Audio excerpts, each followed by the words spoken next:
కుమ్మక్కైపోయి current పేరుతో జనాల్ని పీల్చిపిప్పి చేస్తూ ఉన్నారు. కరెంటు బిల్లులు డబల్ వస్తూ ఉన్నాయి.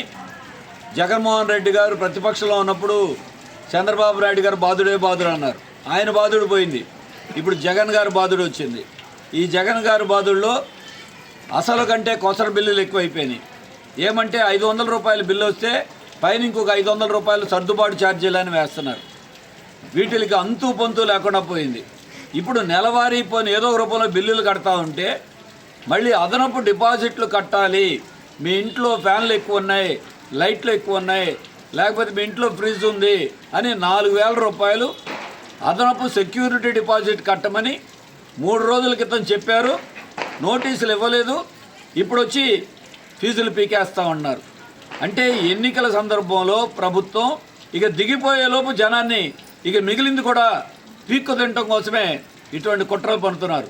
దీనికి వైసీపీ బీజేపీ ఇద్దరూ సమాధానం చెప్పాలి. ఎందుకంటే కేంద్రంలో వాళ్ళు ఉన్నారు, రాష్ట్రంలో వైసీపీ ఉంది. అంటే కరెంటు బిల్లులే కంటే ఇప్పుడు అదనపు డిపాజిట్లు ఇప్పటికి సుమారుగా గత 5 ఏళ్లలో 20,000 కోట్ల రూపాయలు విద్యుత్ పేరుతో భారం వేశారు. రేపు ఎవరైనా అంతే. తెలుగుదేశం ఉండి ఇదే పని చేసింది. ఇప్పుడు వైసీపీ ఇంకొక రూపంలో పీడిస్తూ ఉంది. ఎక్కడ ఎలా బతుకుతారు జనం? మమ్మల్ని మళ్ళీ ఎన్నికల్లో ఓట్లు వేయండి, గెలిపించండి అని వీళ్ళు అడుగుతున్నారు. ఎందుకు?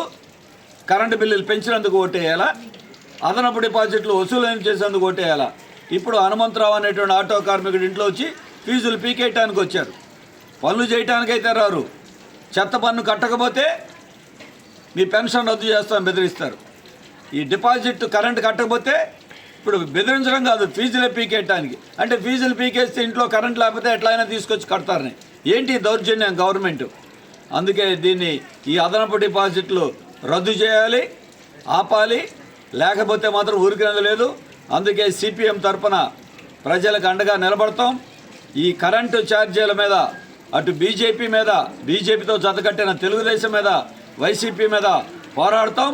కరెంటు డిపాజిట్లు రద్దు చేయడమే కాదు, కరెంటు ఛార్జీలు అదనపు ఇవాళ సర్దుబాటు ఛార్జీలు కూడా రద్దు చేయాలని చెప్పేసి డిమాండ్ చేస్తున్నాం.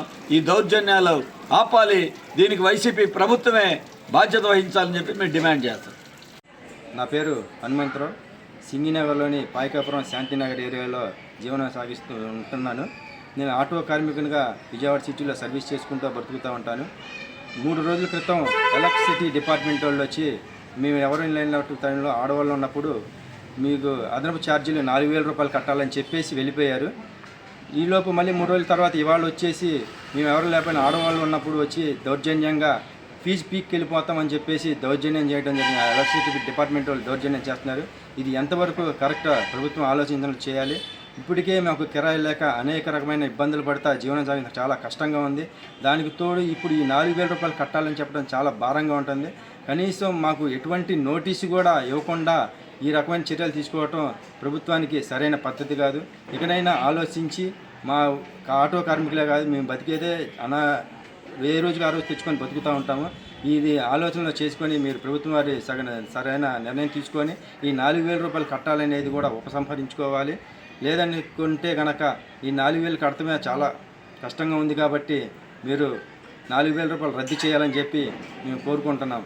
ఇప్పటికే కిరాయిలాగా నానా ఇబ్బందులు పడుతుంటే మీరు మూలిగే నక్క మీద తాటికాయ పడ్డ చందంగా ఈ 4,000 రూపాయలు కట్టాలి అని చెప్పి దౌర్జన్యం చేయడం చాలా దుర్మార్గం. కాబట్టి ప్రభుత్వం వారు కానీ ఎలక్ట్రిసిటీ డిపార్ట్మెంట్ వారు కూడా ఆలోచించి ఈ 4,000 రూపాయలు కట్టడం అనేది సరైన పద్ధతి కాదు. కట్టించుకోవడం కూడా కట్టాలనే ఒకవేళ ప్రతిపాదన గట్టిగా ఉన్నా కానీ ఈ ఎలక్షన్ కోడ్ సమయంలో ఈ 4,000 రూపాయలు ఎలా కట్టించుకుంటారో మీరు కూడా ఆలోచన చేయాలి. మాకు సరైన టైం కూడా ఇవ్వలేదు. టైం అయినా ఇవ్వాలి. కొన్ని నోటీస్ ఇచ్చి మాకు దౌర్జన్యం చేసినా మీకు పలానా టైంలో నోటీస్ ఇచ్చామని చెప్పొచ్చు. నోటీసు కూడా ఎట్టి పరిస్థితుల్లో నోటీసు కూడా ఇవ్వలేదు మాకు. కాబట్టి ప్రభుత్వం దృష్టికి మేము తీసుకెళ్తున్నాం. కాబట్టి మీరు కూడా ఆలోచన చేయాలని